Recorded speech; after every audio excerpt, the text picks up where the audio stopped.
एक बार स्वर्ग से घोषणा हुई कि भगवान सेब बांटने आ रहे हैं। सभी लोग भगवान के प्रसाद के लिए तैयार होकर लाइन लगाकर खड़े हो गए। एक छोटी बच्ची बहुत खुश थी क्योंकि वह पहली बार भगवान को देखने जा रही थी। एक बड़े और सुंदर सेब के साथ साथ भगवान के दर्शन की कल्पना से ही खुश थी। अंत में प्रतीक्षा समाप्त हुई।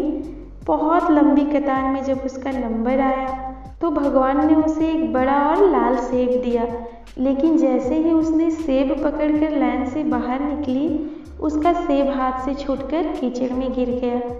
बच्ची उदास हो गई। अब उसे दोबारा से लाइन में लगना पड़ेगा। दूसरी लाइन पहली से भी लंबी थी, लेकिन कोई और रास्ता नहीं था। सब लोग ईमानदारी से अपनी बारी बारी से सेब लेकर जा रहे थे। अंत में वह बच्ची फिर से लाइन में लगी और अपनी बारी की प्रतीक्षा करने लगी।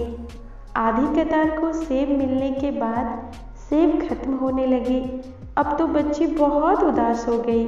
उसने सोचा कि उसकी बारी आने तक तो सब सेब खत्म हो जाएंगे, लेकिन वह यह नहीं जानती थी कि भगवान के भंडार कभी खाली नहीं होते। जब तक उसकी बारी आई तो और भी नए सेब आ गए। भगवान तो अंतर्यामी होते हैं, बच्ची की मन की बात जान गए। उन्होंने इस बार बच्ची को सेब देकर कहा कि पिछली बार वाला सेब एक तरफ से सड़ चुका था, तुम्हारे लिए सही नहीं था, इसीलिए मैंने ही उसे तुम्हारे हाथों से गिरवा दिया था। दूसरी तरफ लंबी कतार में तुम्हें इसीलिए लगाया क्योंकि नए सेब अभी पेड़ों पर थे, उनके आने में समय बाकी था, इसीलिए तुम्हें अधिक प्रतीक्षा करनी पड़ी।